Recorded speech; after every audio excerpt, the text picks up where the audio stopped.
السلام عليكم ورحمة الله وبركاته.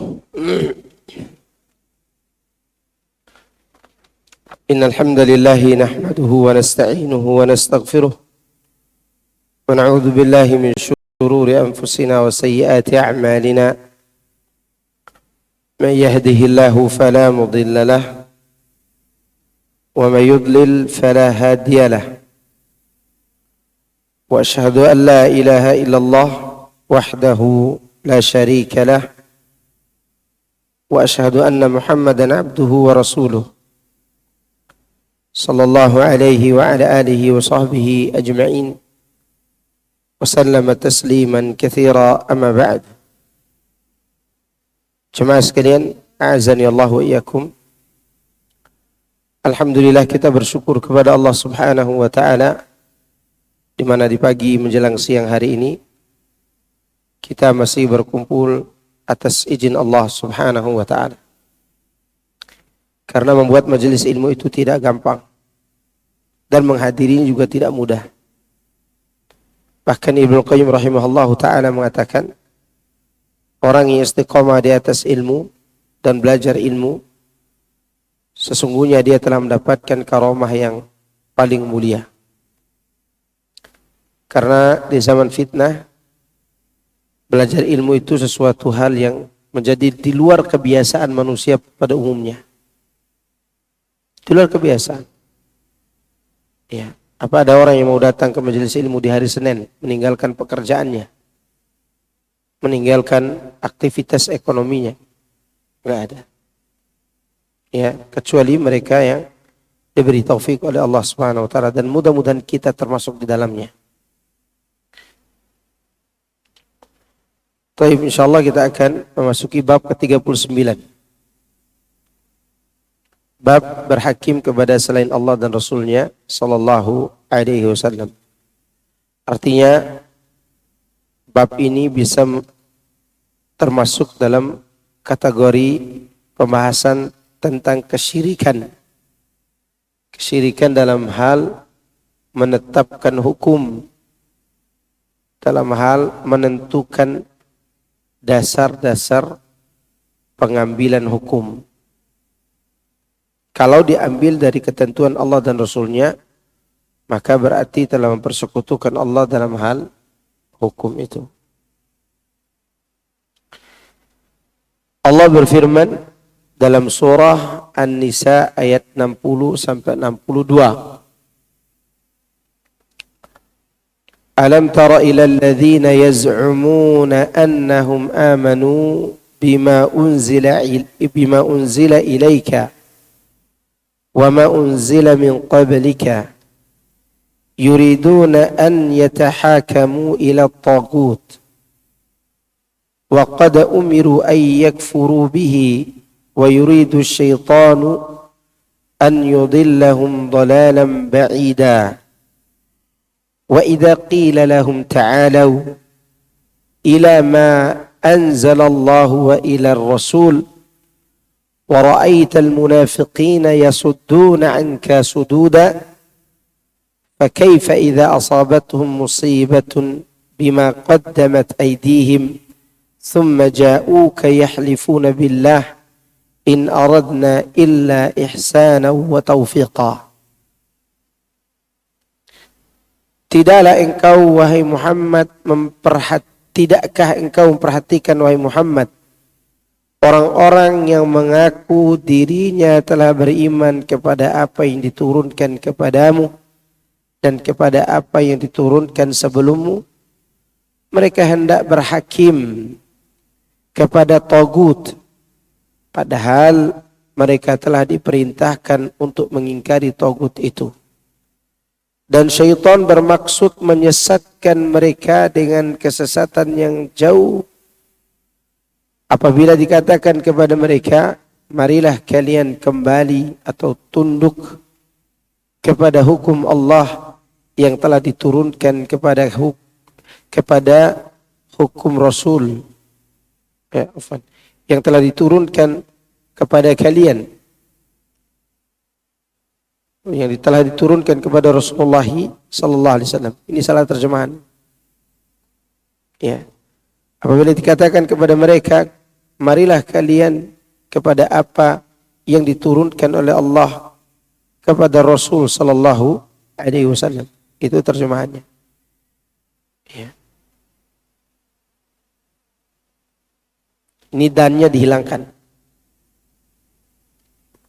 Dannya dihilangkan. Di terjemahannya itu.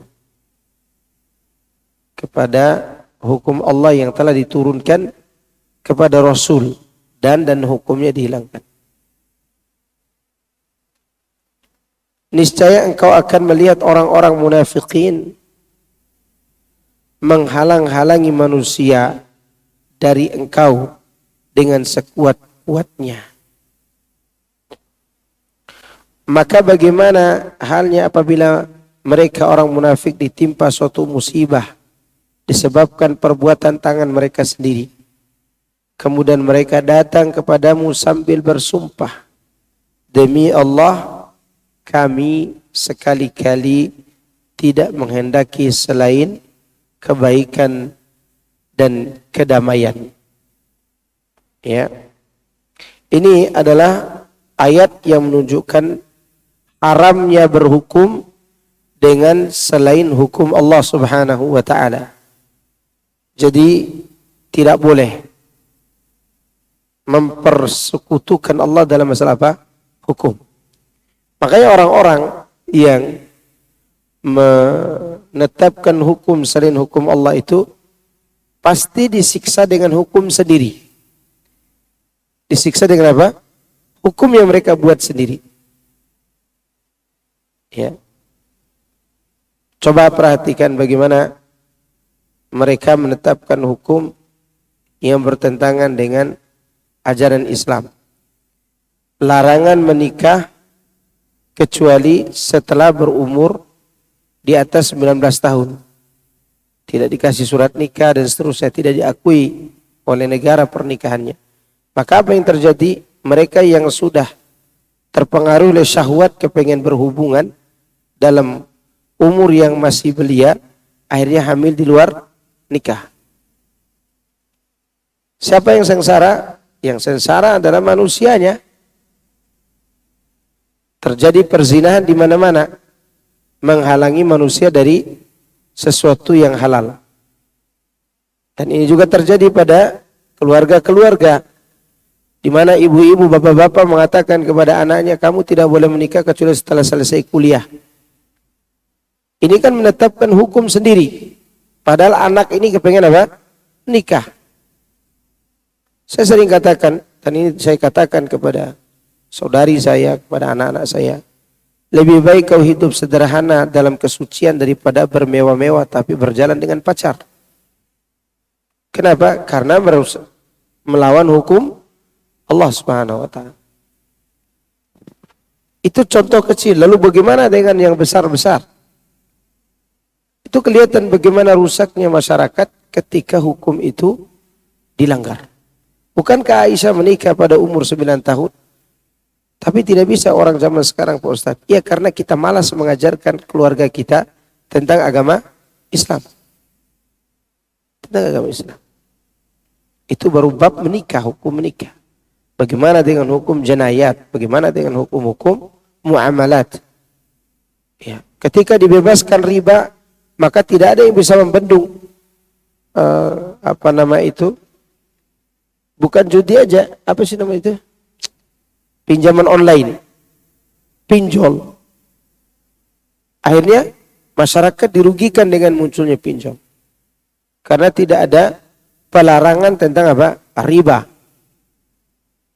Termasuk rentenir. Demikian juga judi. Orang zaman sekarang berawal dari judi kecil-kecilan yang tidak dilarang. Akhirnya judol pun dimainkan oleh mereka yang besar. Ini merusak hukum. Maka hukum Allah lah yang paling tepat untuk memberi kemaslahatan dan menghilangkan kemudaratan. Tidak ada selain itu. Kata Syekh Shalih Fauzan Al-Fauzan rahimahullah ta'ala, orang yang menetapkan hukum selain hukum Allah akan diazab dengan hukum itu sendiri. akan diazab dengan hukum itu sendiri. Syarah bab ini, Allah Subhanahu wa taala mengingkari orang-orang yang menyatakan beriman terhadap apa yang telah Allah turunkan kepada Rasul-Nya dan para nabi sebelumnya. Sementara mereka menginginkan untuk berhukum dengan selain kitabullah dan sunnah Rasulullah sallallahu alaihi wasallam dalam memutuskan perselisihan. Dan mereka berhukum kepada tagut yang kaum mukminin diperintahkan oleh Allah untuk mengingkarinya. Hanya saja syaitan berkeinginan untuk menyesatkan mereka yang berhukum kepada tagut dari jalan petunjuk dan jalan kebenaran serta menjauhkan mereka darinya. Ya. Dalam hal-hal yang kita perselisihkan, kita kembali kepada Al-Quran dan Sunnah. Ada orang tidak mau memilih itu dan tidak juga mau memilih membenarkan perbuatan bid'ah. Dia ingin netral. Ada nggak yang berkeyakinan seperti itu? Netral aja. Nggak ke sini, nggak ke sana. Inilah sikap asal orang munafik sebelum jadi munafik. Sebelum dia jadi munafik, pikirannya apa? Netral. La ilaha ulai wa la ilaha ulai. Tidak ke sana dan tidak ke sini. Ini asal cikal bakal kemunafikan. Ingin mendamaikan dua keyakinan yang berbeda, kufur dan iman. Kalau sekarang enggak, masih ingin mendamaikan antara sunnah dan bid'ah. Sebagiannya sudah punya keinginan ingin mendamaikan antara kufur dan muslim. Mendamaikan, menyatukan Islam dan kafir. Ya, ini sekali lagi cikal bakal kemunafikan. Ya. Orang seperti ini pun akan dihukum dengan keyakinannya. Apa ada benar-benar orang yang netral di dunia ini? Enggak ada orang netral di dunia ini. Bukankah ketika dia katakan aku milih pendapat ini, berarti dia tidak netral dong? Netral yang bisa mendekati kenetralan itu adalah Abu Thalib. Dia mempertahankan keyakinannya, dia membela Rasulullah SAW mati-matian. Munafik tidak. Dia mempertahankan keyakinannya, dia memusuhi Rasulullah SAW. Berarti dia netral apa tidak? Tidak. Gak ada orang netral di dunia ini. Melebihi hebatnya netralnya siapa? Abu Thalib. Kalau mau bicara netral. Tapi dia tetap dianggap kafir. Tidak ada pahalanya. Bahkan dia diazab. Maka tidak bisa berkeyakinan seperti itu. Berarti Anda berdiri pada satu keyakinan yang baru. Dari dua yang bermusuhan, bid'ah dan sunnah, Anda datang membawa yang baru lagi. Ya, yang ingin Anda tunjukkan bahwa Anda adalah pahlawan kesorean. Terlalu sore.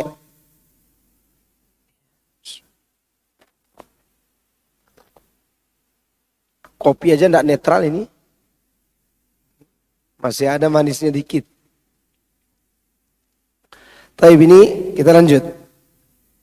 Jika diseru untuk berhukum kepada kitab Allah dan sunnah Rasulullah SAW, mereka berpaling dengan kesombongan dan penolakan. Bagaimana jadinya keadaan dan perilaku mereka saat musibah-musibah itu turun menimpa sehingga mereka perlu kepada Rasulullah SAW pada perkara tersebut, yakni agar Rasulullah SAW berdoa kepada Allah untuk kebaikan mereka dan agar Allah menghilangkan kesusahan yang menimpa mereka. Mereka datang kepada Rasul SAW dengan membawa sekian banyak uzur atas perbuatan buruk selama ini. Bahwasanya mereka tidak menginginkan untuk menyelisih Rasul ketika berpaling kepada yang lainnya. Akan tetapi mereka hanya menginginkan kebaikan dan menyatukan manusia. Itu arti kata netral yang sampai hari ini. Ya enggak? Cikal bakal kemunafikan. Usulnya itu. Allah katakan apa dalam Al-Quran suratul Baqarah? Masih ingat ya kajian kita beberapa tahun yang lalu kita? Ya. Yaitu kalimat fi qulubihim maradun fazadahumullah marada. Di dalam hati mereka ada penyakit dan Allah menambah di dalamnya penyakit pula. Dua penyakit yang berbeda. Fi qulubihim maradun, ini dia yang kita bahas ini. Mereka mengira mereka berbuat baik. Sehingga dari situ timbul keraguan kepada Islam. Fazadahumullahu maradha. Gara-gara mempertahankan itu, Allah menambah penyakit di hatinya. Dan penyakit yang ditambah itu adalah kemunafikan. Ingin berbuat baik dengan cara yang salah. Timbul keraguan kepada ajaran Islam. Jatuh dalam kemunafikan. Dan jadi lihat dia kufur nifaq. Kufur apa? Nifaq. Mereka menampakkan uzur-uzur batil itu untuk membenarkan perbuatan mereka. Yakni ketika perbuatan yang buruk atau bertentangan dengan syariat Islam tersebut sudah terbongkar.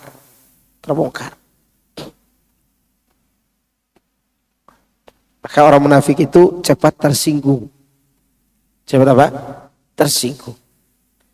Ketika turun ayat, itu kayak disambar petir. Padahal mungkin ayat itu tidak berkaitan dengan mereka. Ayat apa aja, pasti mereka akan tersinggung. Surat An-Nisa, surat Makkiyah atau Madaniyah? Madaniyah. Karena di dalamnya terdapat banyak penjelasan tentang hukum-hukum syariat. Ya. Turun ayat poligami aja, mereka tersinggung. Bukan turun ayat tentang munafikin. Mereka akan tersinggung, jangan-jangan kita yang apa? Yang kena ayat itu. Ayat apa aja? Mau berkaitan dengan makan, minum, halal, haram, menikah, bercerai, mereka akan tersinggung kalau ada ayat yang turun. Ya. Mudah tersinggung. Tapi tersinggungnya bukan kembali kepada kebaikan, tapi sakit hati.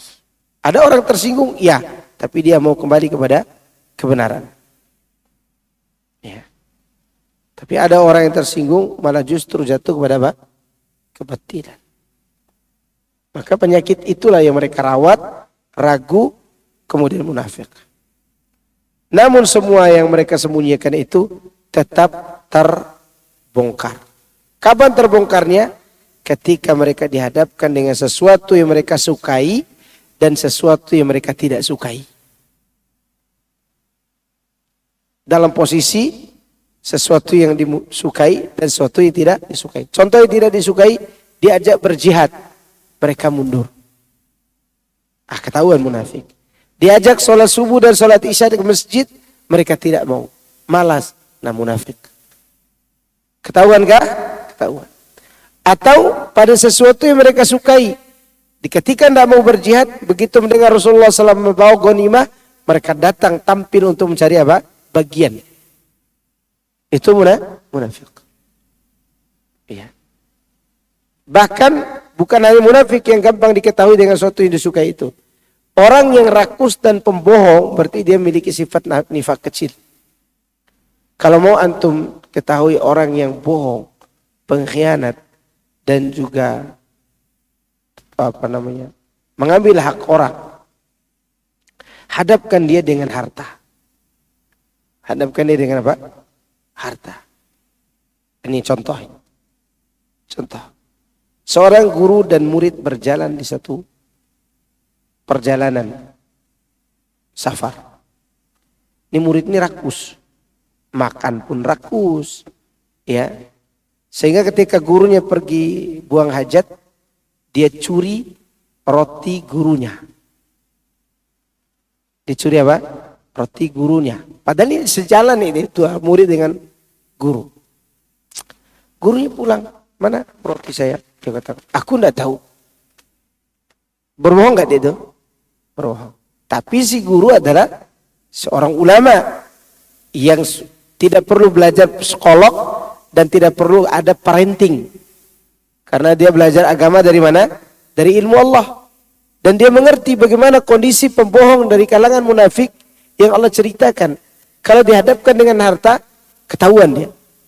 Maka si guru membuat sebuah taktik politik. Diambil sebuah batu. Dia katakan kepada muridnya, batu ini kalau kita olah, dipecah, ini akan menjadi emas yang buat kita kaya raya. Katanya. Nah setelah saya bongkar emas ini, saya akan bagi tiga bagian. Satu buat saya, satu buat engkau wahai muridku, satu lagi untuk yang mencuri rotiku. Ya, perhatikan. Satunya untuk siapa? Gurunya. Satu untuk siapa? Murid. Satu untuk yang mencuri roti. Murid itu karena mendengar, wah 2 bagian emas nih. Bercampur kebohongan dan rakus terhadap dunia, kebongkar kebohongannya. Apa kata dia? Wahai guru, jujur. Tadi yang mencuri rotimu adalah aku. Berarti aku dapat 2 bagian dong. Lihat tuh bagaimana kemunafikan terbongkar dengan apa? Sesuatu yang dia sukai. Maka guru mengatakan kalau begitu tidak perlu bagi 3 kalau gitu. Ini semua batu untuk engkau. Pergi, kita berpisah. Mulai sekarang engkau bukan muridku lagi. Maka berpisahlah mereka. Ternyata perbincangan mereka berdua itu didengar oleh perampok yang sedang mengintip. Perampok melihat mereka udah pisah. Dan mereka mengikuti si pembawa batu. Ini emas nih. Si perampok menghadang si murid ini. Dan mengatakan, mana batu yang berisikan emas tadi? Si murid ini karena melihat mau dirampok. Dia sembunyi-sembunyi masukin racun di roti. Kata si pemuda ini, murid. Kalian makan dulu roti saya ini. Nanti setelah itu kau ambil emas. Si perampok karena lapar ambil tuh roti. Tapi sebelum dia makan. Mereka bunuh dulu nih anak nih. Dibunuh. Gara-gara dusta, rakus dunia, kehilangan ilmu, kehilangan guru, sekaligus kehilangan apa? Nyawa. Lihat bagaimana musibah menimpanya. Si perampok senang dapat batu emas sama roti, makan, mati. Mati semua perampok itu. Dan si anak kecil mati. Itu gambaran orang kalau suka menyembunyikan kedustaan. Gampang ditipu dengan apa? Uang. Bukankah orang-orang yang bohong pendusta itu ketika dihadapkan dengan uang, dia akan ketahuan kebohongannya. Maka orang dusta munafik itu 2 yang harus kita tahu dari karakter mereka. Ketika dia dihadapkan dengan sesuatu yang tidak disukainya, dia tidak mau melakukannya. Karena padahal itu adalah hukum yang Allah tetapkan. Atau yang kedua, mereka disuruh mendatangi bagi-bagi apa? Bagi-bagi dunia dan harta. Mereka muncul dan tampil. Jelas? Oke. Faedah dari kitab ini. Kitab-kitab samawi. Tapi ini afwan. Tapi kisah tadi jangan antum jadikan sebagai dalil untuk menghujati istri antum. Ya, dilihat m-bankingnya, wah udah kurang 1 juta ini. Kemudian antum bikin masalah dengan istri, padahal istri antum udah kasih tahu, nanti saya ambil uang 1 juta dulu. Untuk apa? Bayar sekolah anak, beli roti, beli bedak nomor 4, bukan skincare. Kenapa? Karena kalau skincare udah cukup 1 juta. Ya, itu tidak seperti itu. Ya, ini untuk gambaran saja bahwa orang bohong itu dengan itu yang bisa dilakukan. Ya. Kemudian faedah dari kitab ini. Faedah dari bab ini. Yang pertama, kitab-kitab samawi, maksudnya kitab yang diturunkan dari langit, adalah diturunkan dari sisi Allah dan bukan makhluk. Semuanya kalamullah. Kecuali yang sudah dirubah oleh makhluk, yaitu kalam makhluk. Semuanya adalah kalam Allah. Yang kedua, wajibnya berhukum kepada Al-Quran dan Sunnah serta ridho dan tunduk kepada keduanya.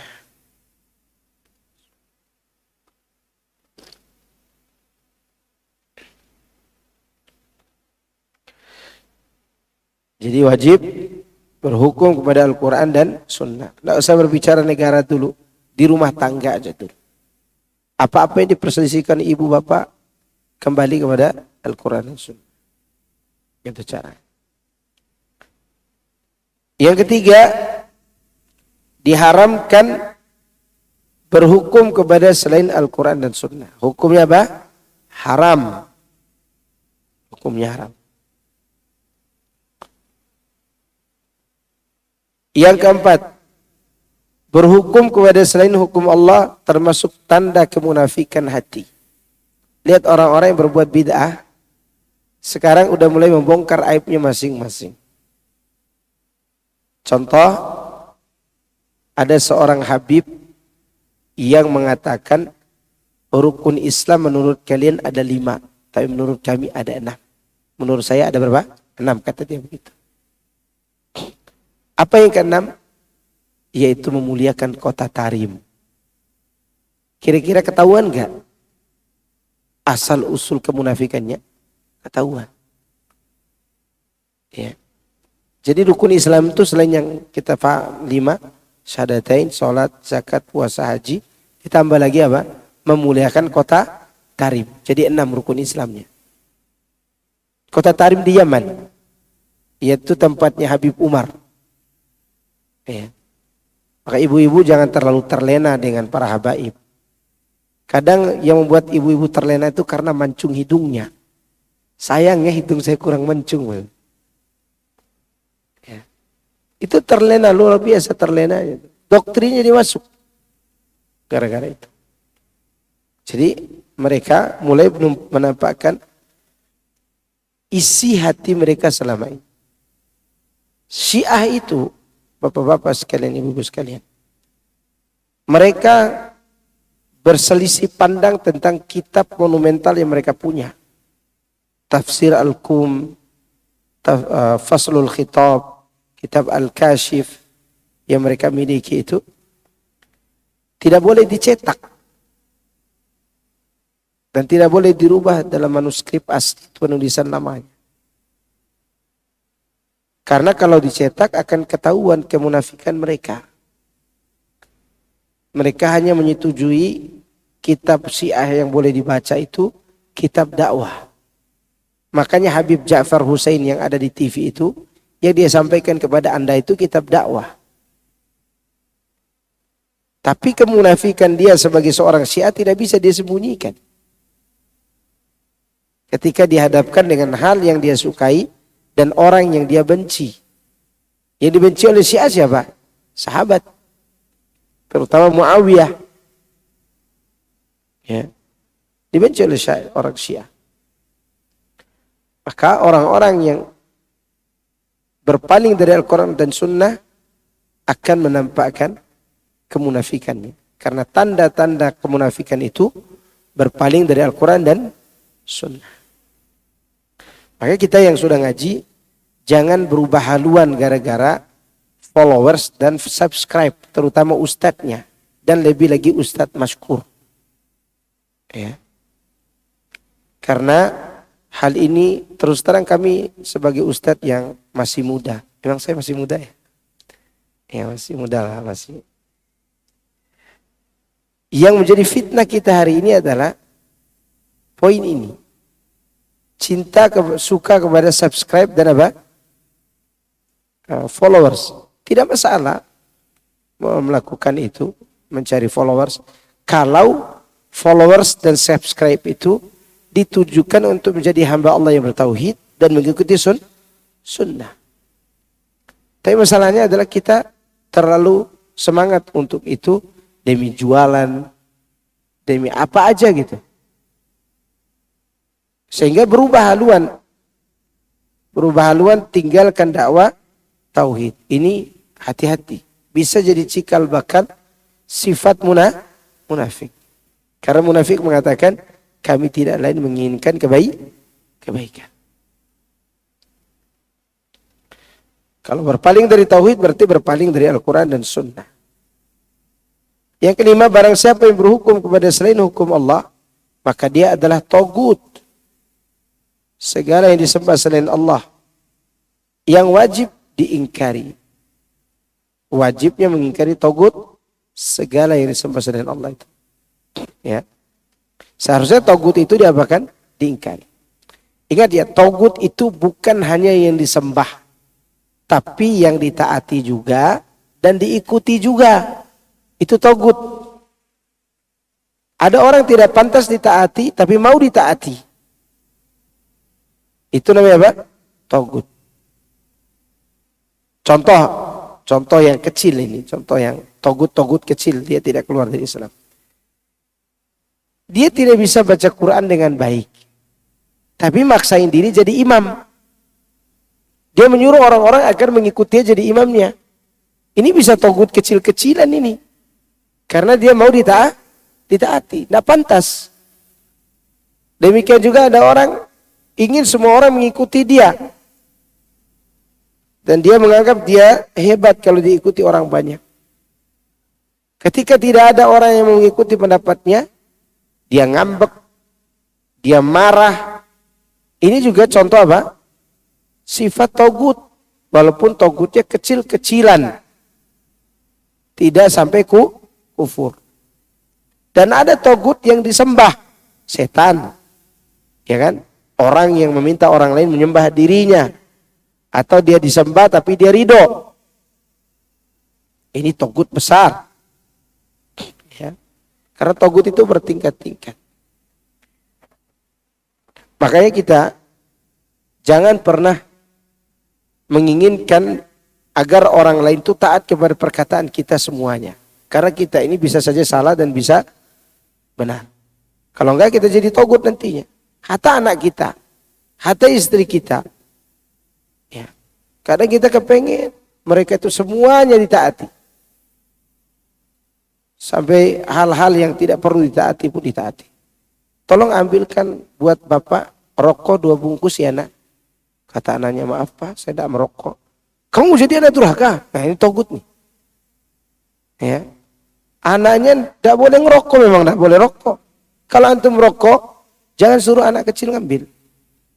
Ya. Saya kagum dengan seorang bapak. Dia ngerokok, dia sholat, dia ngikut pengajian.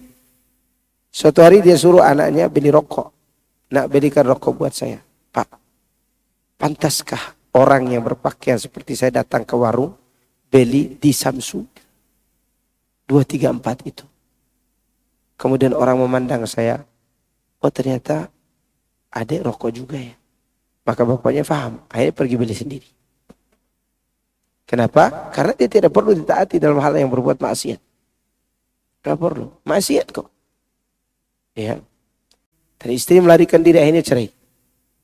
Waktu itu saya tidak percaya dengan cerita itu. Jadi yang bercerita ini adalah ikhwan yang disuruh membelinya.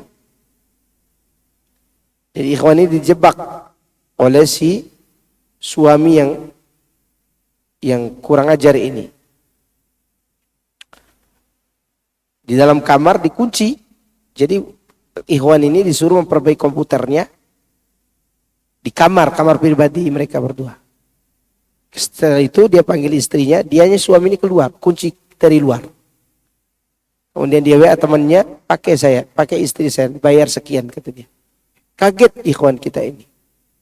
Lalu dia katakan istri pakai cadar dan pengajar Al-Quran di SD. Tapi honornya kurang memang, tidak cukup untuk bayar kontrakan. Setelah itu si ikhwan ini bohong. Ya udah, buka pintu, anak udah pakai istri. Akhirnya istrinya disuruh lari dari rumah, bawa pakaian ke orang tuanya. Nah si laki-laki ini tidak ngaku. Justru teman kita ini yang dituduh oleh dia mencuri istrinya. Akhirnya kita datang. Anak datang waktu ikut. Awalnya anak tidak percaya kalau cerita ini benar atau tidak. Bahkan anak cerita kepada ustadz pun dan minta fatwa tentang itu, mereka tidak wa yarzuquhu min haitsu la yahtasib. Yang kedua tawakal. Wa may yatawakkal 'ala Allah fahuwa hasbuh. Yang ketiga salat. Karena Allah menjanjikan bagi orang yang salat, nahnu narzuqukum wa iyyahum. Kamu dan keturunanmu kami akan beri rezeki dengan menjaga apa? Salat. Keempat, istighfar. Seperti kata Nabi Nuh, faqultu astaghfiru rabbakum innahu kana ghaffara yursilis samaa'a 'alaikum midrara wa yumdidkum bi amwalin wa banin wa yaj'al lakum jannati wa yaj'al lakum anhara.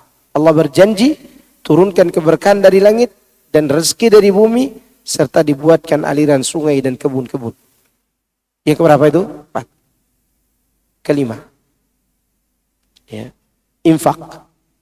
Wa ma anfaqtum min syai'in fahuwa yukhlifu wa huwa khairur raziqin. Surat Saba ayat 39. Apa saja yang kalian infakkan dari kebaikan, Allah akan menggantinya. Dan Allah sebaik-baik memberi rezeki. Yang keenam, usaha yang halal meskipun sedikit. Kita tidak bisa berbuat banyak. Ada usaha yang kita bisa lakukan. Sedikit usaha itu. Dan itu kita bisa lakukan, maka rezeki kita tidak akan berkurang sedikit pun. Walaupun tidak banyak usaha kita. Mana dalilnya? Dalilnya Maryam alaihissalam. Di ayat 25 kalau salah surat Maryam itu. Kata Allah, wa huzzi ilayki bi jid'in nakhlatin tusaqit 'alayki rutaban janiyya. Kau goyangkan pohon kurma itu, ya, kau pegang pohon kurma dan kau goyangkan, niscaya akan jatuh rutop-rutop yang segar, yang cocok untuk janin. Kira-kira Maryam bisa goyangkan nggak pohon kurma itu?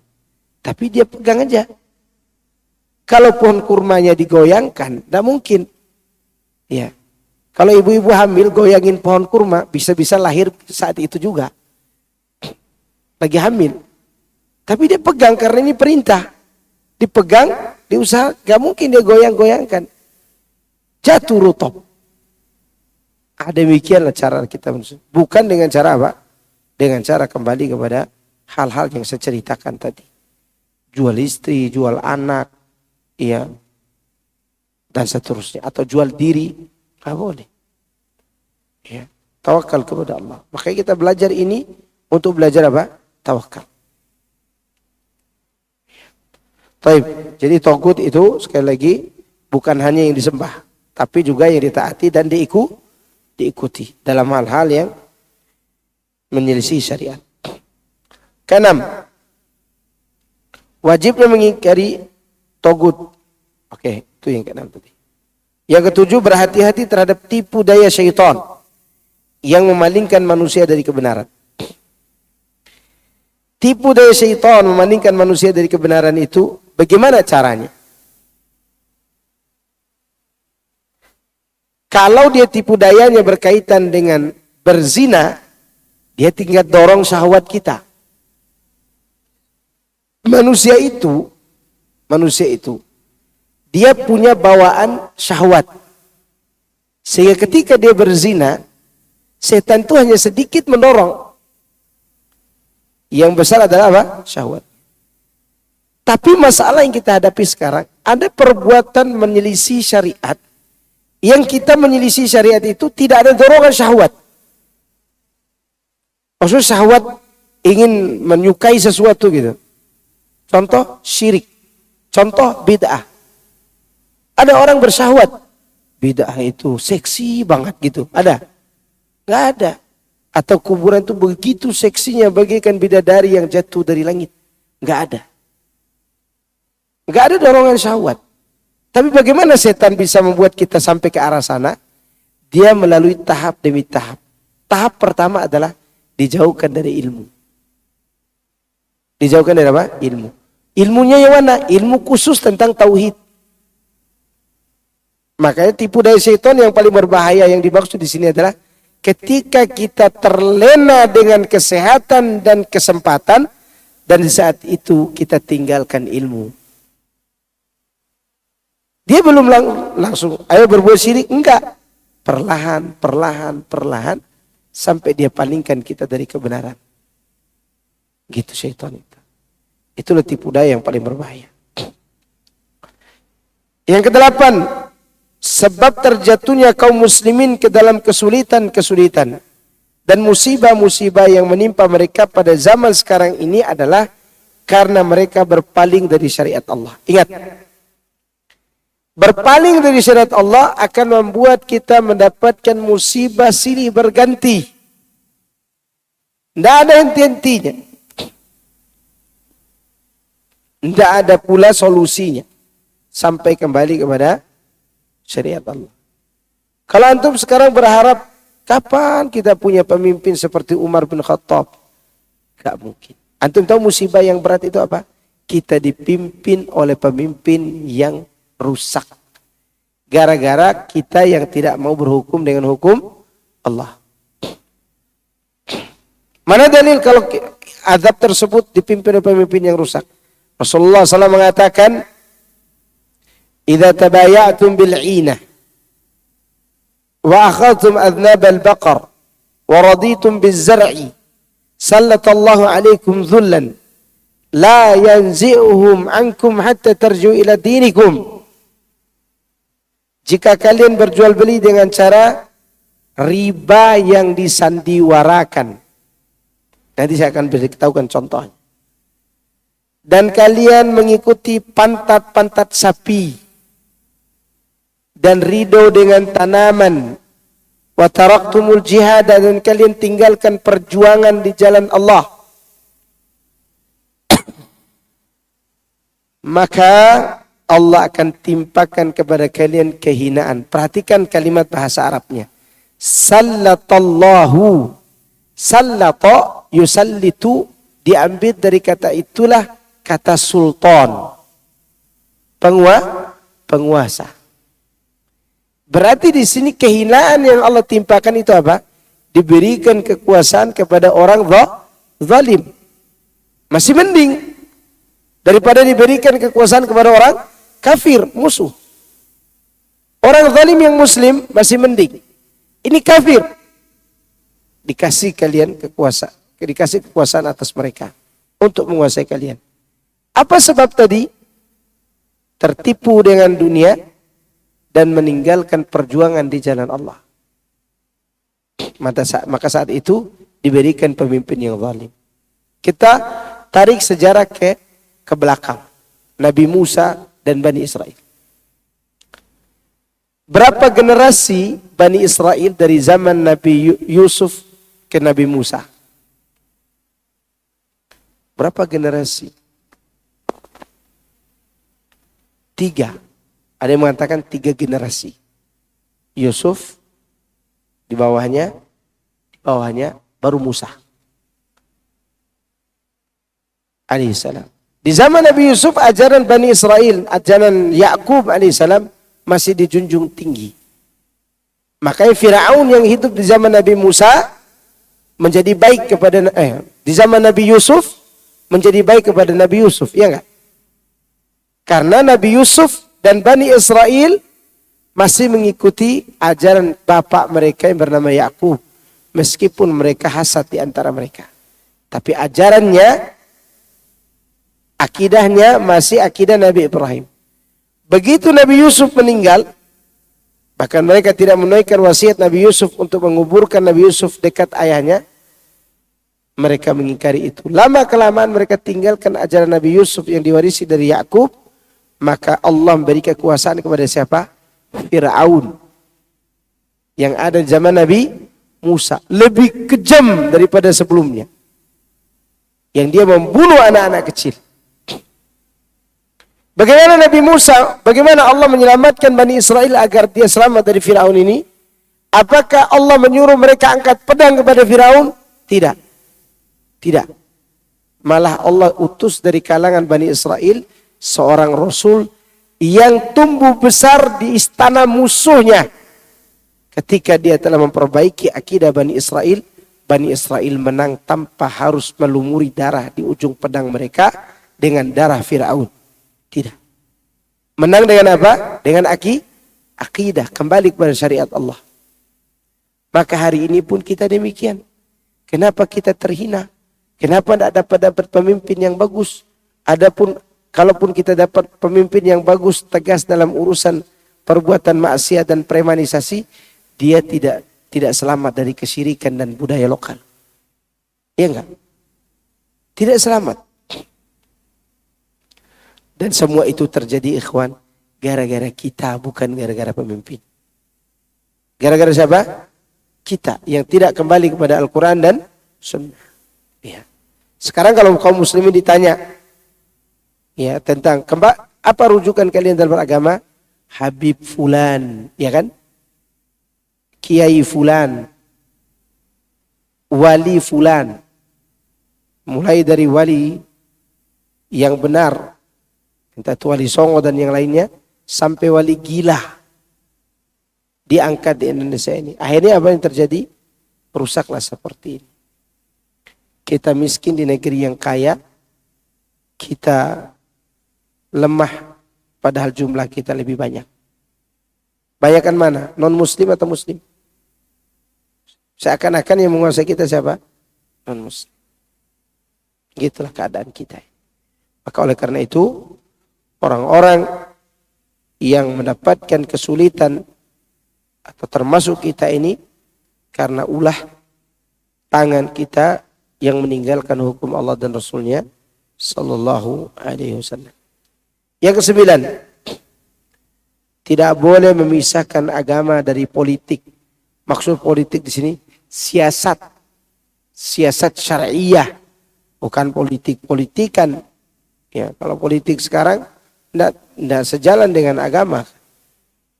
Politik sekarang sejalan dengan kepentingan.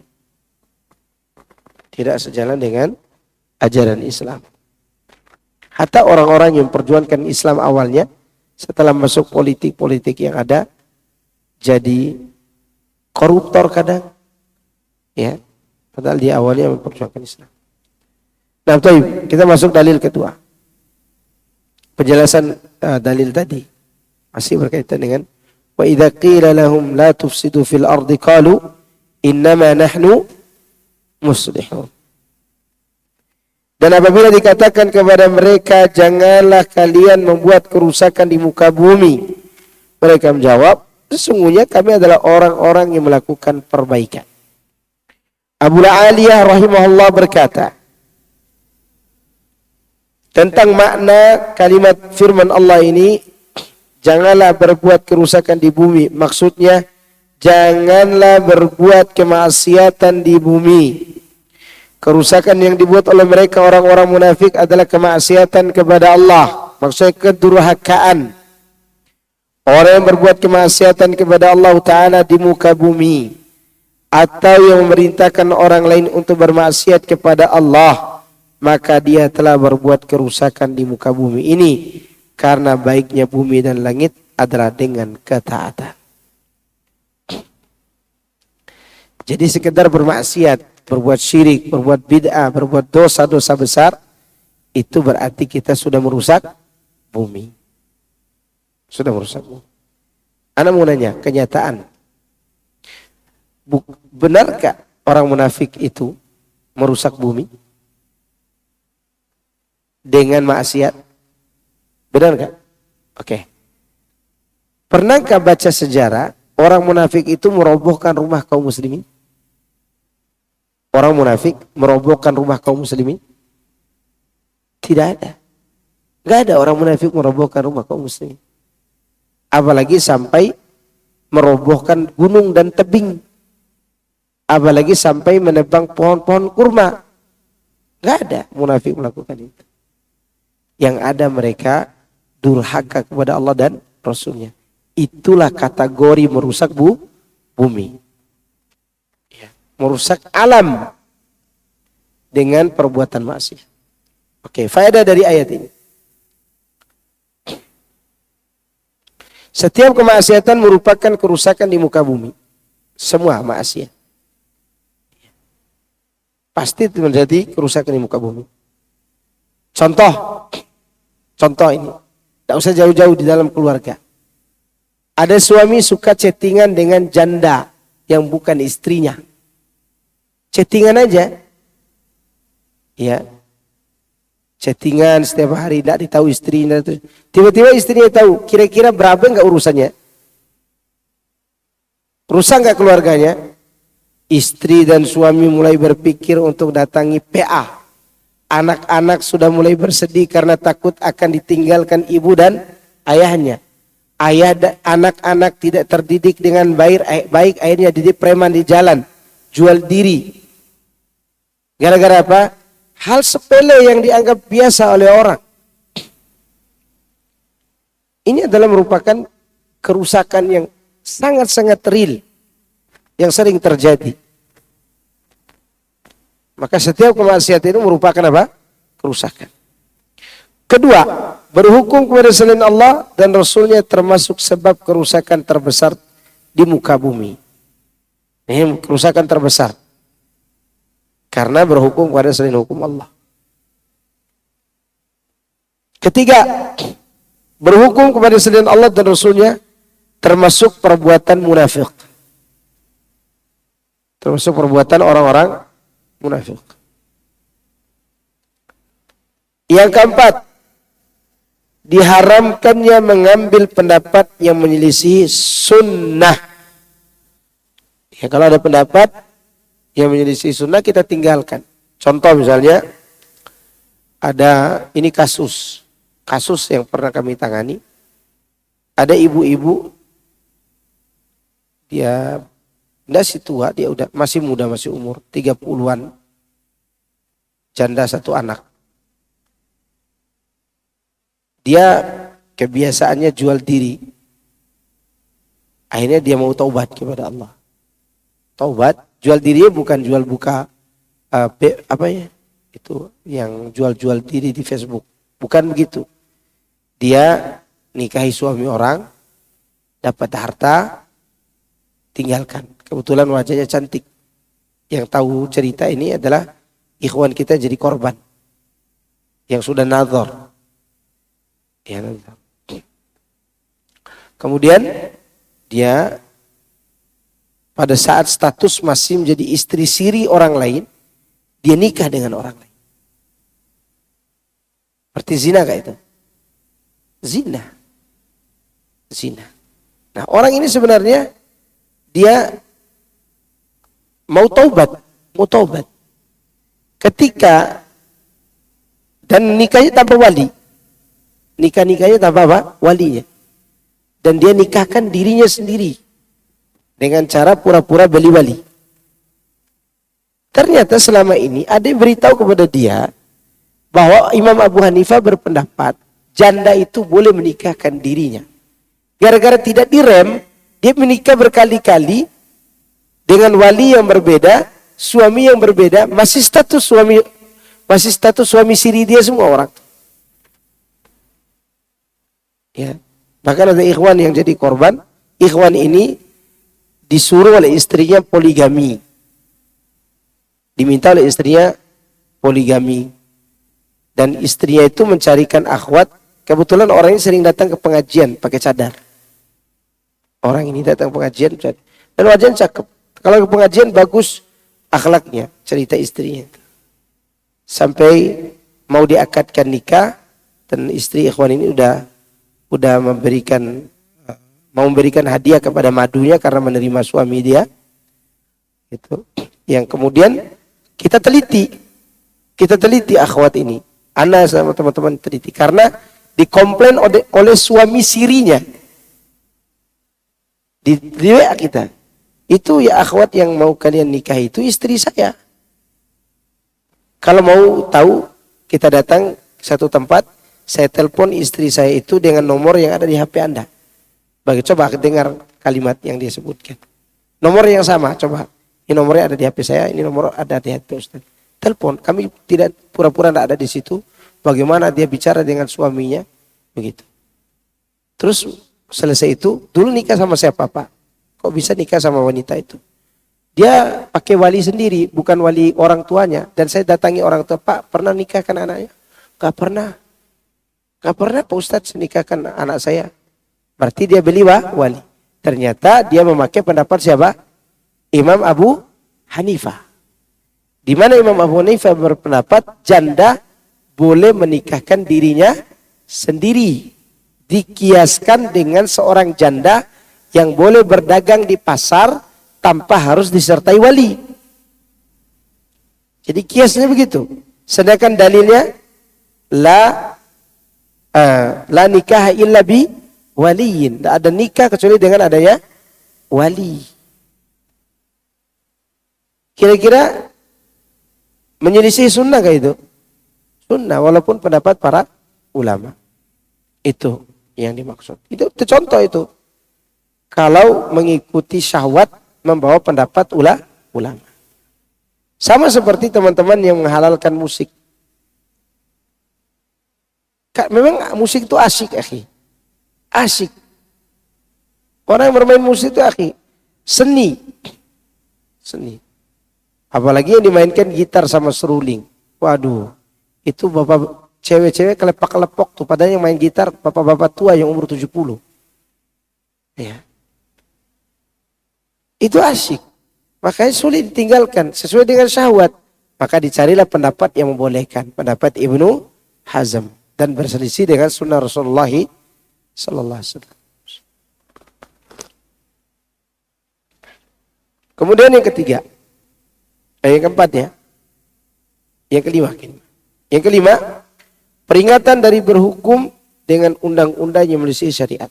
Walaupun para pelakunya itu beralasan bahwa niat mereka ialah untuk mengadakan perbaikan.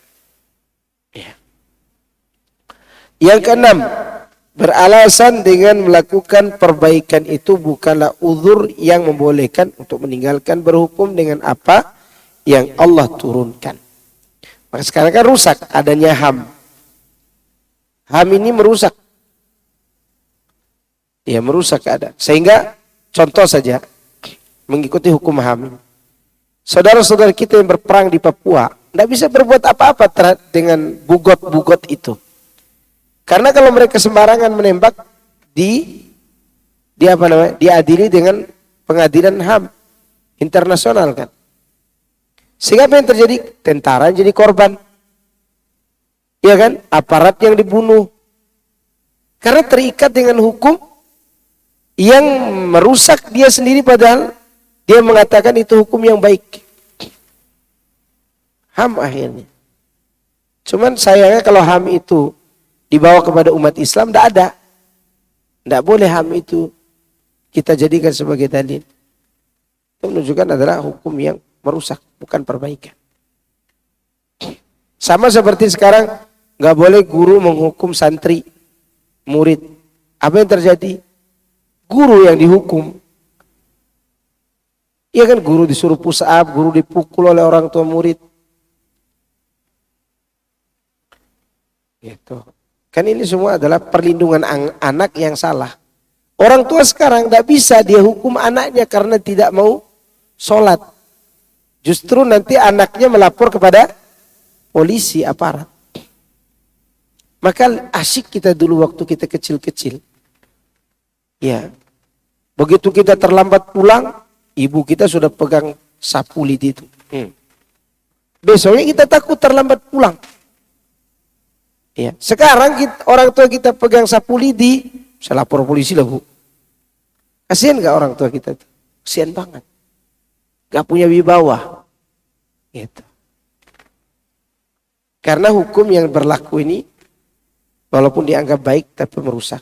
Dulu saking, Masya Allah ya, saking berharganya orang manusia itu, kita lihat tentara di jalan yang satu kelopak itu yang bengkok begini, dia pakai baret hijau aja, itu kita sudah hormat itu. Berwibawa. Tapi begitu di mereka sekarang harus mengikuti hukum HAM, ya tentara dianggap jenderal aja udah biasa-biasa aja. Ya enggak? Dia jenderal, biasa aja. Dulu lihat yang satu gini, itu hormat orang. Karena hukum-hukumnya masih Pancasila yang disyarah oleh Bapak Presiden kita yang mulia, yang dulu. Yang mirip-mirip dengan hukum-hukum kita. Ya. Hukum-hukum Islam sebagiannya. Maka oleh karena itu, hukum ini walaupun dianggap perbaikan, ini kerusakan. Kerusakan. Saking kebablasan HAM-nya, bencong jadi diperbolehkan nikah sesama jenis. Ya kan? Kenapa mereka menikahkan laki-laki dengan laki-laki? Karena alasannya apa? HAM. Kemudian yang keenam, beralasan dengan melakukan perbaikan bukan afan. Yang ketujuh, mencari pembenaran terhadap kemaksiatan termasuk sifat-sifat orang munafikin. Cari pembenaran, ya, bukan cari kebenaran. Yang kedelapan, bahayanya orang-orang munafik yang berada di negeri-negeri kaum muslimin. Ini sangat berbahaya. Termasuk Syiah. Termasuk apa? Syiah. Yang kesembilan, orang sakit hatinya seperti orang munafik. Maka dia akan menganggap bahwa yang benar adalah salah. Dan yang salah adalah benar. Terbalik. Yang ke-10, peringatan. Sikap ujub dengan pendapat pribadi. Ini tidak boleh kita ujub dengan pendapat pribadi. Siapapun yang berpendapat pribadi. Ya, jangan ujub dengan itu kecuali dengan dalil. Itu pun kita tidak boleh ujub juga karena menghafal dalil. Ya, termasuk sekarang ikhwan, perkara-perkara kontemporer yang belum ada kepastian hukum yang baku tentangnya dan orang-orang beristihad di dalam situ. Tidak boleh kita itu egois, harus ikut pendapat saya, pendapat guru saya, kalau enggak ente sesat. Tidak boleh begitu. Itu namanya ujub. Contoh apa sekarang? Yang lagi polemik ini. Kajian perbayar. Ada nggak? Ada. Kajian perbayar. Kita sudah tanya kepada mereka yang mengatakan kajian. Jangan dulu kita menjustifikasi amal orang apalagi hati orang. Tanya dulu kepada orangnya. Ma hamalaka ala dzalika? Apa yang membuat antum membuat sebuah kajian ini? Tanya alasan dia dan apa tujuannya. Gitu. Karena mengkhususkan orang kajian pun ada babnya mengkhususkan orang kajian. Kalau dikatakan itu kaitannya dengan tingkatan ilmiah, keilmuan, bolehlah. Tapi masalahnya adalah sekolah-sekolah yang ada pun mengkhususkan santri tertentu untuk sekolah.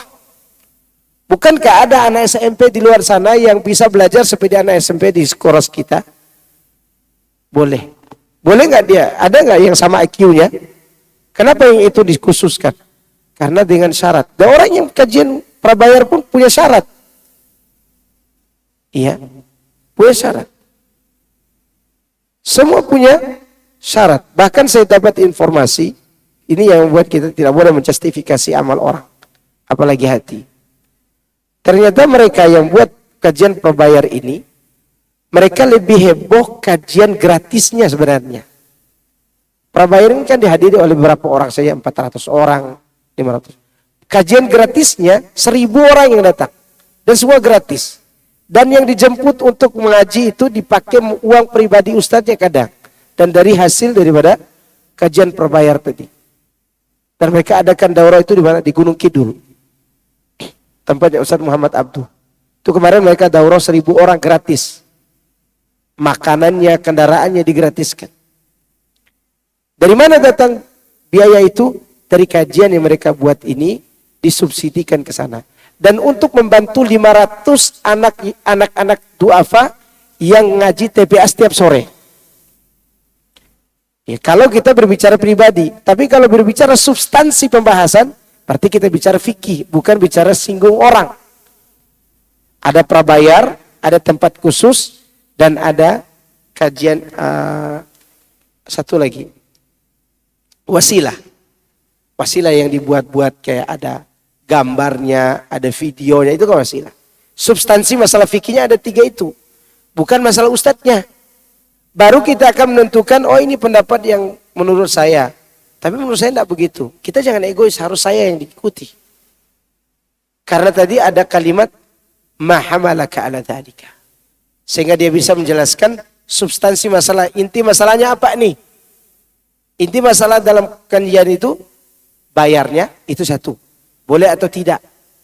Menentukan orang khususnya boleh atau tidak. Wasilahnya. Iya. Beda manhaj dengan wasilah yang baru-baru ini.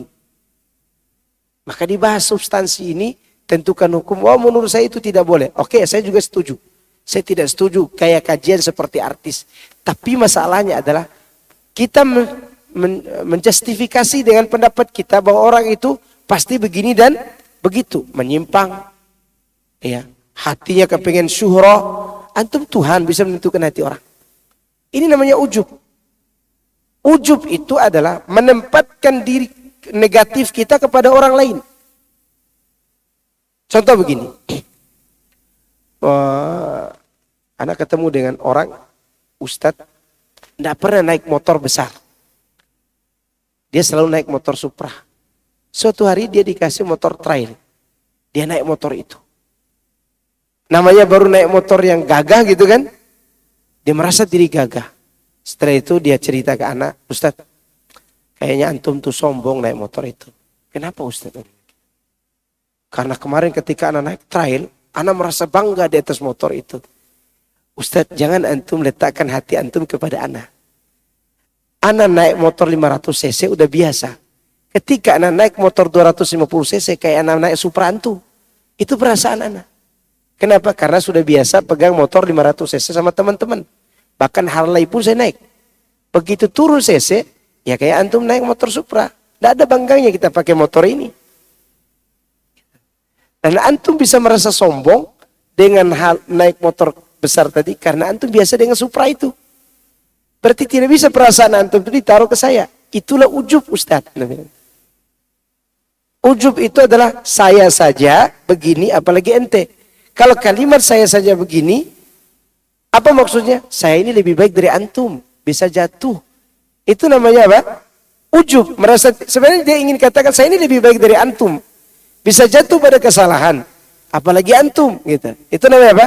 Ujub. Maka saya katakan tadi, orang yang ujub itu, dia mencerminkan keburukan dirinya sendiri kepada orang lain. Dianggap orang lain yang melakukan hal itu pasti seperti dia. Gitu. Seperti saya gambarkan, ada kucing jelek, lihat cermin. Cerminnya banyak. Wah, gak mau masuk ke ruangan itu. Kenapa? Karena dalam situ banyak sekali kucing berbulu. Padahal dia sendiri itu. Dia mencerminkan keburukan dia kepada orang lain. Itu suudzon dan ujub.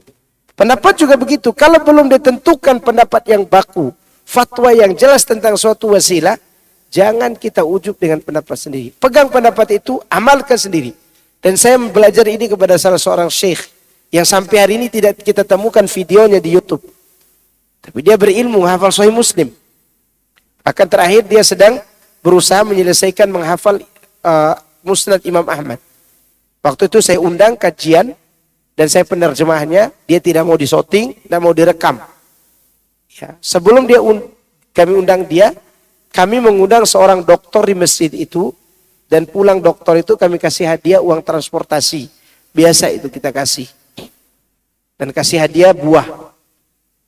Uangnya jumlahnya waktu itu 5 juta. Ketika kita undang syekhnya. Dan undang anak yang terjemahkan. Anak kasih juga hal yang sama. Melalui panitia. Ini syekh uang transportasi antum. Kak, anak tidak berpendapat itu. Saya tidak menerima uang transportasi. Saya tidak menerima buah ini kata dia sampai pakai bahasa Arab. Akhirnya saya pulang. Antarkan dia ke rumahnya. Ke tempat tinggal dia. Ya di daerah Bogor. Waktu itu. Tapi Bogor Timur sana. Setelah ngobrol-ngobrol Syekh. Saya boleh berdiskusi tentang hal ini. Boleh kata dia sambil buka kitab kita. Dia bawakan pendapatnya. Kemarin kami undang dokter. Sama kami undang antum. Dokter itu saya beritahukan namanya karena teman baik dia dokter itu. Dekat hubungannya. Dia terima hadiah dari kami. Kenapa antum tidak? Apakah Ustadz itu tidak ikhlas? Antum jangan berani ngomong begitu. Syekh Maskur katanya. Maksudnya dia panggil anak Syekh karena dia pakai bahasa Arab. Maksud Ustadz Maskur gitu. Jangan ngomong gitu antum. Saya tidak pernah merasa anak yang tidak terima tips tadi, uang tadi, lebih baik daripada ustadz itu. Boleh jadi ustadz yang menerima itu lebih ikhlas dari saya. Kenapa? Mungkin kalau tidak dikasih itu, kebutuhan rumahnya tidak tercukupi, sehingga dia harus hutang sana sini, kata dia. Sedangkan dia berdakwah sana kemari, dan anak jarang keluar, kata dia. Saya ngajar di pondok, kata dia. Dan saya wajar memegang dengan pendapat ini, kata dia. Dan saya betul-betul mengamalkan. Bahkan di pondok digaji pun, dia hitung sebulan. Ternyata kebutuhan saya sebulan segini. Nggak sampai 5 juta, hanya 3 juta. Diisi kulkas sebulan, nggak terima gaji setelah itu. 2 juta kemana? Dia kasih ke santri. Karena pihak pondok memaksakan itu. Nah ini orang yang pegang dengan pendapat yang kuat. Dan seperti sekarang, orang lain dilarang terima amplop, mereka kaya dengan yayasan. Ya enggak? Apa bedanya ngajar dengan di dalam dengan di luar? Beda enggak?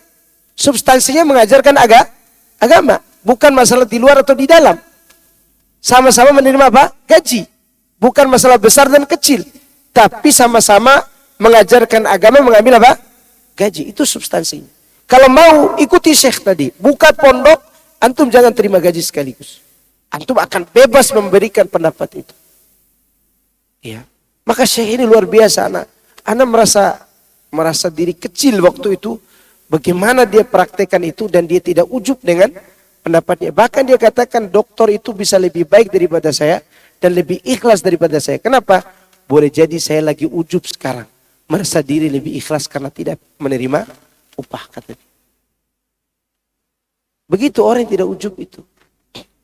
Enggak seperti sekarang. Keluarkan pendapat, orang lain dijustifikasi, dijas oleh dia, kemudian berani menghukumi hati orang dengan mencari syuhra. Mencari syuhra niat atau tidak? Niat. Hati-hati. Itu keburukan kita yang kita letakkan kepada orang lain.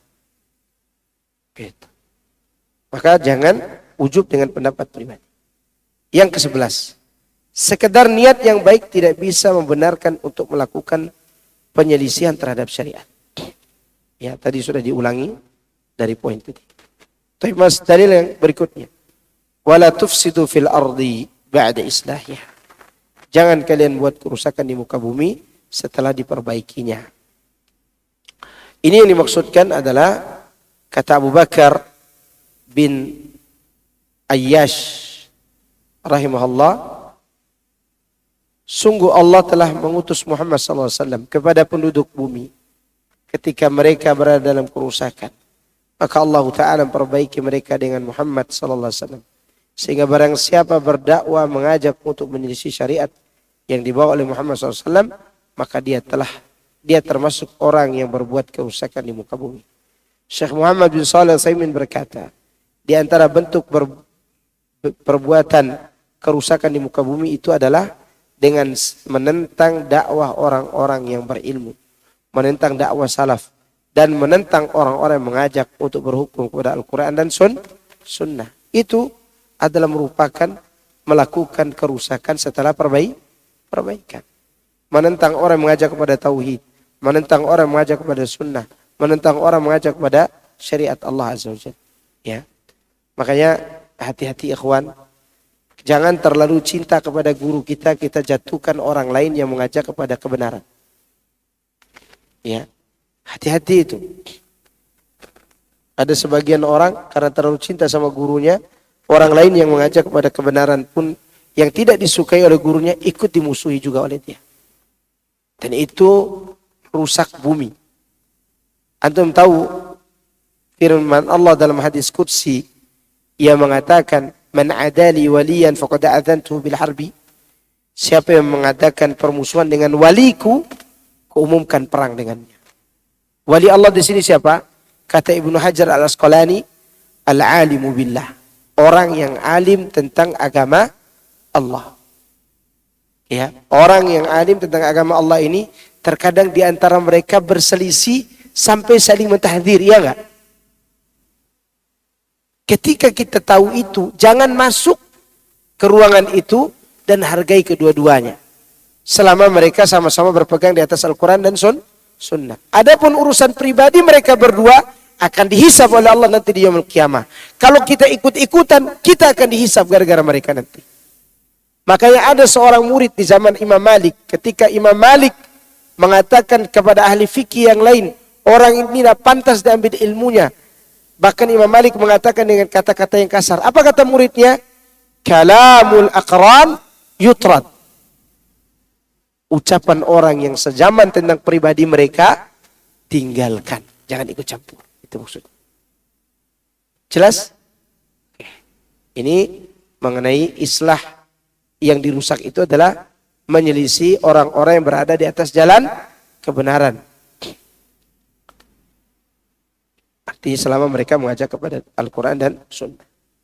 Kemudian faedah dari dalil ini. InsyaAllah nanti lanjutannya akan dilanjut pada pertemuan yang akan datang. Larangan dari berbuat kerusakan di muka bumi. Sudah disebutkan tadi. Faedah kedua, kemaksiatan merupakan bentuk kerusakan di bumi. Ini juga sudah disebutkan tadi. Segala kebaikan dan perbaikan di muka bumi sebabnya adalah taat kepada Allah dan Rasulnya. Ini juga sudah disebutkan pada ayat sebelumnya. Keempat, berpaling dari syariat Allah merupakan bentuk perusakan di bumi dan sebab bagi segala keburukan. Realita kaum muslimin menjadi saksi bagi hal tersebut. Sekarang kita jadi saksi. Kelima, kebaikan manusia dan perbaikan mereka tidak bisa dicapai kecuali dengan berhukum dengan syariat yang Allah turunkan melalui Rasulullah SAW. Jadi berhukum itu bukan menghafal. Menghafal saja belum tentu berhukum. Teroris menghafal Quran enggak? Hafal enggak Quran? Hafal hadis enggak? Apa mereka berhukum dengan Al-Quran dan hadis? Tidak, karena hafalan itu bakat. Bukan bentukan keimanan. Hafal lalu dibentuk keimanan, itu baru keimanan. Hafalannya menjadi keunggulannya dan akan menambah nilai pahalanya. Tapi kalau imannya rusak, teroris juga bisa menghafal. Ya, saya lupa nama penulis kitab Fihris Hadis. Ada 7 jilid atau 8 jilid. Itu Android sebelum datang Android. Kitab itu himpunan dari 9 kitab monumental umat Islam. Sahih Bukhari, Sahih Muslim, Sunan Abu Daud, Sunan Nasa'i, Sunan Ibnu Majah, ya, Sunan Tirmidzi, Musnad Al-Imam Ahmad, Musnad Ad-Darimi, satu lagi anak lupa. Ada 9 kitab dirangkum dalam 7 jilid. Kalau kita baca hadis, kita tidak tahu ini riwayat siapa, tinggal ambil potongannya, ambil huruf pertamanya, buka. Di situ sudah disebutkan ini huruf A, alif, huruf ba, huruf ta, dibuka. Nanti kita temukan potongan hadisnya. Lalu potongan hadis itu akan disebutkan riwayat siapa, baru kita ambil kitab aslinya. Oh, ini panjang hadisnya. Ya, itu kitab ditulis oleh orang Nasrani dan mati dalam keadaan kafir. Kitabnya dimanfaatkan oleh ahli hadis setelahnya. Padahal penulisnya siapa? Nasrani kafir. Dia menghafal tidak? Minimal menghafal secara makna. Tidak mungkin dia merangkum kitab 9 kitab monumental umat Islam ini kecuali setelah dia pahami, dia rangkum, dia hayati, dan kita semua kalah arba'in aja kita belum pernah menghafalnya. Itu menunjukkan bahwa hafalan itu bakat. Membaca itu bakat. Yang dicari itu adalah setelah baca dan menghafal keimanan. Maka kalau sekadar menghafal belum tentu tidak merusak. Belum tentu tidak merusak. Seperti teroris. Tapi saya kira cukup. Ini bisa saya sampaikan. Lanjutannya akan kita sampaikan pada pertemuan yang akan datang. Barakallahu fikum. Nah, ada yang bertanya silakan.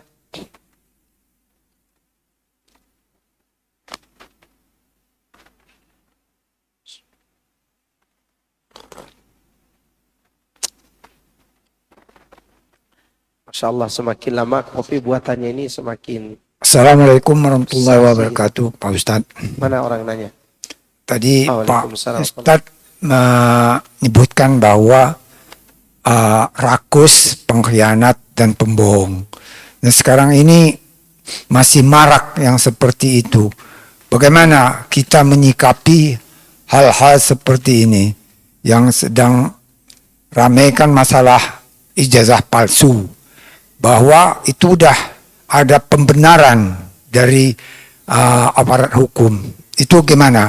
sikap kita sebagai umat muslim, karena sudah banyak bukti-bukti bahwa itu adalah akan mengarah ke suatu yang palsu. Terima kasih ya. Assalamualaikum warahmatullahi wabarakatuh. Kalau hal itu secara khusus Ana tidak akan menjawab yang berkaitan dengan kasus ini, karena ini kan kita juga perlu penelitian. Tapi kalau secara umum memalsukan ijazah itu pengkhianat. Secara umum. Saya tidak berbicara tentang kasus yang sedang marak ini. Tetapi saya akan berbicara mempalsukan ijazah itu pengkhianat. Boleh bicara masalah pribadi. Ana, waktu saya dakwah, ada salah seorang pejabat dulunya masih mungkin wakil dari kota dia dulu. Dia melihat Ana berdakwah tidak punya titel. Ana punya titel. Yang kemudian ada kuliah, yang waktu itu kuliah kayak kuliah proyek begitu, yang penting lulus. Yang penting apa? Lulus. Ana ikut kuliah. Ikut juga pergi ke kampus. Tapi saya merasa diri nggak cocok banget anak ke kampus. Orang bawa kitab yang mau dipelajarinya, Ana bawa kitab yang akan saya murojaah kajian nanti. Jadi saya sengaja duduk di belakang karena saya tidak perhatian dengan dosennya, kan dosen filsafat. Takutnya masuk ke otak saya apa yang dikatakan. Sampai suatu hari guru-guru tafsir, dosen Quran, dosen hadis meminta kepada Ana, ndak usah ikut kuliah Ustadz. Capek debat dengan Ustadz terus di kelas ini katanya. Ustadz datang aja nanti waktu ulangan. Waktu apa? Ujian. Betul, saya datang ujian. Ujian pun saya bisa menjawab. Bisa menjawab. Bahkan ujian bahasa Arab Ana dapat 100. Kemudian sampai dosen hadis itu bilang, Ustadz nanti ujian hadis. Keluar duluan karena mustalah hadisnya mudah. Mudah. Semua ujian itu lulus. Lulus. Yang rendah nilainya adalah sosiologi ya, yang ada filsafatnya. Itu rendah nilai karena sering saya ajak debat. Tapi nilainya lumayan bisa lulus juga. Tinggallah masalah skripsi. Itu masalah yang berat itu. Saya harus meneliti ke sana kemari, saya tidak bisa lagi kajian biasa yang saya lakukan. Ana harus tinggalkan Riyadhus Shalihin, harus tinggalkan kajian kitab tauhid dalam beberapa waktu ke depan karena bikin skripsi. Ana tidak bisa membuat itu dengan penelitian itu dan tinggalkan baca. Oke lah, Ana bilang Ana putuskan kuliah sampai dari sini. Saya tidak mau ambil ijazah kalau begitu. Nggak ambil ijazah, oke. Entah siapa yang bayar, ijazah saya jadi apa namanya skripsi ya. Skripsi saya jadi. Ada skripsinya, ada ijazahnya. Dan ijazahnya ada, nama anak ada. Maskur SPDI. Nah, pada suatu hari, saya tanyakan itu kepada Ustadz saya. Ustadz, saya ini dimintai oleh satu instansi. Maksudnya, instansi dari Saudi. Yang gajinya itu 16 juta sebulan. Antum jadi da'i. Yang diutus ke daerah-daerah, ke pelosok-pelosok. Syaratnya 3. Biasa ceramah, bisa bahasa Arab. Dua ini insya Allah udah terpenuhi. Satu lagi punya ijazah S1. Teringatlah SPDI saya tadi. Saya akan pergi ambil ijazah itu, saya akan bayar, saya mau masuk. Saya bisa kepada Ustadz. Ustadz gimana statusnya kalau saya menggunakan ijazah itu? Apa kata Ustadz dengan nada marah? Pengkhianat ente, kata dia begitu. Ustadz kok ngomong begitu? Iya, ente terima gaji yang haram selama ente pakai ijazah itu. Kalau begitu nggak jadi Ustadz. Gitu. Nggak jadi. Kalau jadi nggak ngisi kajian di Taman Yasmin ini. Iya. Enak. Maka akhirnya nggak jadi. Itu aja dianggap apa? Berkhianat. Padahal anak ikut ujian. Hanya saja bikin itunya anak bikin. Dan itu penentuan dapat ijazah. Kata teman-teman ijazah anak katanya udah dijual-jual katanya. Laku juga saya ternyata. Dan tidak cocok juga. Anak turun dari motor, Ustadz Maskur SPDI. Harusnya SPDI itu anak turun dari mobil pakai dasi masuk ngajar di sekolah. Ini enggak sekolah yang saya ajar sejak Jabodetabek. Muridnya bertambah umum, tidak naik kelas. Itu menunjukkan apa? Kita ini tidak boleh berkhianat walaupun urusannya sepele. Sampai hari ini anak yang meminta anak biaya Ustadz kuliah yang serius. Istri anak saya yang tangguh. Antum kuliah dari S1 sampai S3 silakan Ustadz. Anak tangguh. Penting anak lihat antum doktor gitu. Ya Pak Asroni tidak perlu itu kan? Ya enggak Pak? Jamaah saya tidak perlu itu. Maka hari ini saya tidak mau kuliah. Bukan karena saya berpendapat tidak boleh kuliah. Tapi ada hal-hal yang saya pandang maslahat mudarat buat diri saya. Ya. Ustadz, ketika bersilaturahmi dengan keluarga yang non-muslim, ya pertanyaannya, bolehkah memakan hidangannya? Bolehkah sholat di rumahnya? Karena lokasi masjid cukup jauh.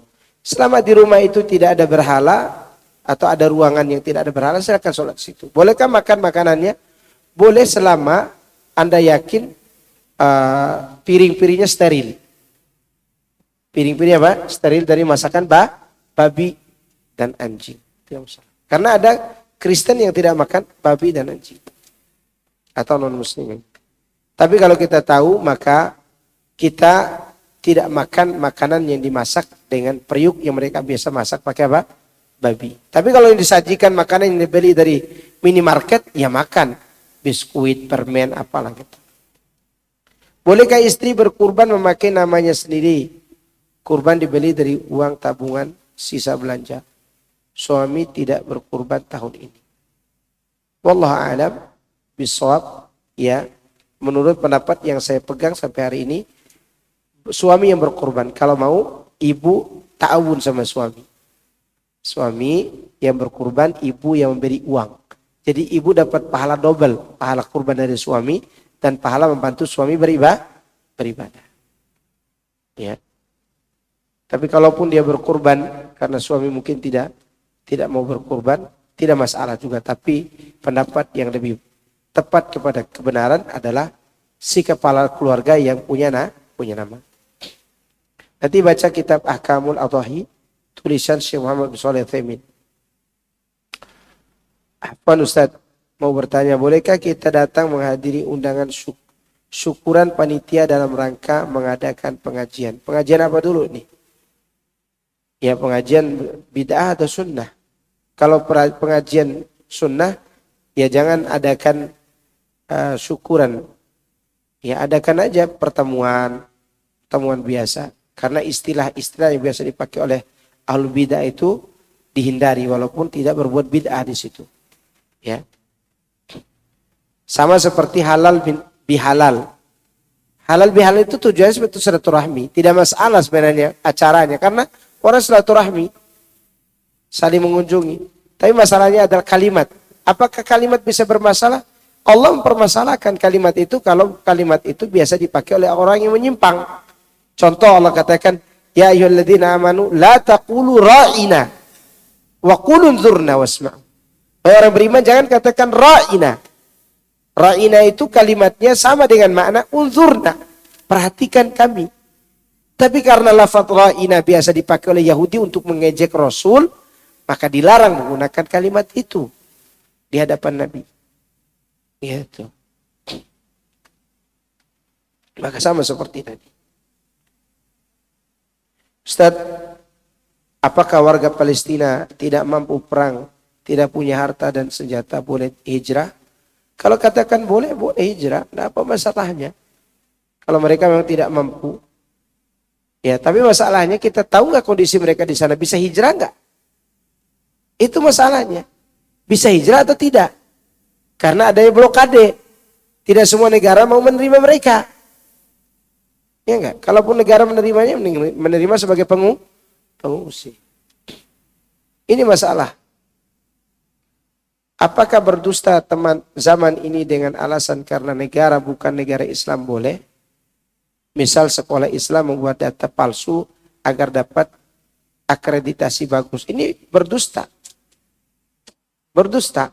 Nggak boleh. Dia harus bagus, betul-betul bagus biar dapat akreditasi palsu. Ya. Saya dulu pernah jadi kepala sekolah tahu. Jadi mudir juga. kepala sekolah jadi mudir. Setelah jadi kepala sekolah, maksud kepala sekolah waktu itu, kepala sekolah Salafiyah Ula, Salafiyah Wusta. Tentu yang membuat kebijakan menerima dana bos melalui saya. Ternyata di situ sisi pengkhianatan yang banyak. Di mana kita kepala sekolah harus memanipulasi data dengan dana itu. Dana itu. Masuk 20 juta nih, dana bantuan. Tapi masuk 18.500.000. Namun data dari Kanwil itu harusnya 20 juta. Berarti udah dipotong. Di mana potongnya? Tahu sendiri, ya. Dipotong, nanti ketika kita lapor, kita sudah menggunakan dana untuk ini sampai dihitung 20 juta. Oke, berarti kita berbohong nggak? Berbohong. Sejak itu Ana mengundurkan diri jadi kepala sekolah. Mengundurkan diri jadi kepala sekolah. Yang kasihan itu muka sekretarisnya. Ia membuat apa? Laporan itu. Dia hanya orang soleh, 5 waktu di masjid, beban derita, muka sudah mulai putih seperti kertas. Mungkin karena malamnya tidak tidur, memikirkan pengkhianatan yang berjamaah itu. Sebagian keadaan pondok atau sekolah-sekolah yang sekarang berbasis Islam ini, hati-hati. Kalau mau, berikan dana itu kepada mereka yang memberikan tadi. Ini kalau udah bawa datang dana ke sini, jangan dipotong. Kalau mau ngambil, ambil semuanya. Bisa bersikap begitu? Bisa. Saya pernah berbicara dengan salah seorang ustadz, dan dia punya pondok di Lombok. Datang dana bos, dibawa oleh pihak yang berkaitan dengan sekolahnya. Pak Ustadz, ini dana 20 juta, tapi untuk biaya transportasi kami 1 juta. Jadi 19 juta. Namun nanti dilaporkan, dalam laporan bikin 20 juta Pak Ustadz. Oh gitu. Kalau kalian sudah ambil 1 juta, ambil aja 20 sekalian dan kami tidak mau bikin laporan. Oh Pak, kalau begitu Pak Ustadz, udah ambil aja 20 juta kita. Jadi 20 juta. Uang itu kalau milik kita juga. Ngapain kita berkhianat? Sama seperti begini-begini. Kadang sekolah-sekolah ini khawatir kehilangan fulus. Tapi tidak khawatir kehilangan apa? Adab dan akhlak. Orang itu bisa kelihatan adabnya kapan? Dihadapkan dengan fulus. Gara-gara fulus akhirnya menjadi mampus. Mampus. Kan banyak orang mampus gara-gara apa? Fulus. Ya. Ya. Dan ingat, antum kalau tinggalkan itu dan bukan hak antum, Ana berani bersumpah demi Allah, Allah akan ganti yang lebih baik. Ya, Allah akan ganti dengan yang lebih baik. Ana cerita untuk wa amma bi ni'mati rabbika fahadits. Antum masih ingat ya banjir 2016, 2017 yang menimpa Bima sampai mati semua listrik. Semua listrik mati. Ana pinjam uang teman saya 5 juta untuk ke sana karena saya tidak punya uang memang. Saya beli tiket pesawat sampai ke sana. Ternyata teman yang kasih uang 5 juta ini, dia kasih tahu orang-orang Taman Yasmin juga, termasuk di sektor 3 di Istiqomah waktu itu, dan mereka kirim bantuan. Dalam waktu 2 hari ada masuk uang 120 juta dengan catatan di bawah untuk memperbaiki merenovasi rumah ustadz yang runtuh gara-gara banjir. Ana sampai di Bima, rumah ana berdiri kokoh, jangan kata kena banjir, masuk air sedikit pun tidak. Orang di halamannya ada lumpur, rumah saya bersih walaupun dilewati air. Oke, rumahnya alhamdulillah tidak rusak dan utuh, masih seperti itu. Masih seperti itu. Terus uang 120 juta mulai dengar bisikan setan. Udahlah ambil Ustaz, kasih tahu aja udah diperbaiki rumah itu. Siapa yang berbisik? Setan. Cari dalil. Oh, cari dalil lagi. Disuruh cari dalil agar 120 juta ini jadi milik anak. Dari Bogor istri saya WA. Anak kan kasih tahu, ini gimana ya 120 juta. Harusnya saya tanya ke Ustadz, tapi tanya ke istri. Itu menunjukkan sudah ikuti hawa nafsu dan bisikan setan nih. Apa kata istri saya? Kami tidak mau masuk neraka gara-gara uang 120 juta itu. Kalau itu milik kita, maka tidak akan meleset daripada kita. Akhirnya dengar ceramah dari istri. Harusnya saya sering ceramah. Itu uang bisa merubah dalam seketika. Maka 120 juta itu kita bagikan kepada orang-orang kaya partai politik yang sedang bagi-bagi uang. Setiap orang dikasih guru ngaji dan seterusnya, orang kena lumpur. Dapat 120 juta, masuk lagi uang itu ke rekening anak. Sampai anak telepon teman-teman, tolong jangan siksa anak. Anak bilang, ini nomor rekening yayasan yang ada di Bima, kirim ke sana. Pulang ke sini, saya dibelikan tiket oleh teman anak. Dan uang 120 juta itu saya ambil 1 juta untuk mengupah orang yang membaginya. Dan anak ikuti waktu itu. Bagi-bagi uang itu. 1 juta. Kembali ke Bogor, apa yang terjadi? Di tahun itu juga anak diminta orang untuk pergi umroh. Gratis. Tahun kedua anak dikasih umroh gratis sama istri. Tapi sudah digaji. Gajinya pakai dolar. Dikasih $700. Dan anak tidak tahu itu uang dolar. Memang ini rezeki istri saya. Ini ada uang sedikit 700, saya bilang gitu. Istri saya kira, benar buat saya Pak Ustaz? Bang, benar. Itu cuma 700, kata istri saya. Benar gak? Benar. Syukur ya Allah punya suami yang tidak tahu apa-apa, kata dia. $700 ternyata 11 juta jadinya. $700. Dikasih dia dapat gratis umroh, dapat $700. Anak dapat dibodohi. Ya dapat. Sejak itu, akhirnya saya mengajar di satu tempat, saya tidak cerita sama antum tempat itu, mengajar, tapi saya sudah berhenti karena takut naik helikopter. Udah 20 kali saya naik helikopter. Ya. Kalau di Bima saya dijemput pakai ojek, ke sana dijemput pakai helikopter. Itu saya digaji sehari untuk mengajar reguler di situ, hitungannya sehari, 1 juta sehari. Kalau Anda mau ngajar sebulan, ya bisa bangun gedung di Bogor ini. Tapi saya minta sebulan itu cuman seminggu, sepekan aja. Ya. Dari situ terkumpul uang 120 juta. Saya tunjuk ke istri ini 120 juta. Nah, itu uang kita nih. Yang kita dulu kasih ke orang-orang yang hampir saja menipu abang dulu katanya. Alhamdulillah. Alhamdulillah. Begitu ya kawan. Allah akan ganti dengan yang lebih baik. Tenang, tenang. Hidup itu tenang saja. Jangan banyak mengeluh. Kadang kita ini baru ditimpa sedikit musibah mengeluh. Hilang uang 50.000 dari dompet yang 1 juta. Istri jadi sasaran. Mana uang 50.000? Bang, ingat masih tersisa 1 juta kurang 50 itu. Kalau tidak mau dikatakan 950. Sebulan ke depan istri salah, kamu curi uang 50.000. Ini namanya durhaka kepada Allah, hanya ingat musibah. Semuanya akan diganti dengan lebih baik. Saya kira cukup. Jemaah sekalian, tidak perlu berkhianat. Tidak perlu apa? Berkhianat. Ya. 7 boleh? Kan? Silakan. Sekarang ini marak soal jual beli online. Nah, ini ada yang mengatakan bahwa ada unsur goror. Nah, itu mohon kira-kira bisa dipenjara. Itu kalau tidak bisa dirincikan barangnya bagaimana, siapa yang menjual, ya, dan bagaimana proses penjualannya. Sebenarnya yang COD itu sebenarnya perlu dipertanyakan. Karena yang menjual barang itu tidak punya barang. Iya kan? Goron Rasulullah katakan tidak boleh menjual yang bukan milikmu. Kecuali kita tahu dia perwakilan si pemilik barang. Udah ada akad. Pak Asrani bilang ke anak, Ustadz punya media? Punya. Anak punya barang Ustadz.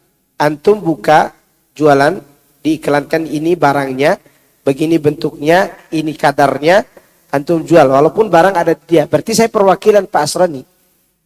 Saya dapat fee dari beliau. Bukan menipu si pembeli. Ya. Kalau sudah begitu jelas berarti online-nya. Ya. Maka kalau beli barang beli ke anak aja. Karena barangnya dari Pak Asroni gitu. Kalau kita jualan seperti itu. Demikian juga kalau kita udah tahu teman kita yang jual, kita order dari dia secara online, kita tahu dia memang penjualnya, enggak apa-apa. Tapi sekarang ini COD ini banyak gorornya karena tidak jelas siapa pemilik barang. Iya, siapa pemilik barang. Walaupun ada sebagiannya yang jelas. Cukup ya. Subhanakallahumma wa bihamdika asyhadu an la ilaha illa anta astaghfiruka wa atubu ilaik. Wassalamualaikum warahmatullahi wabarakatuh.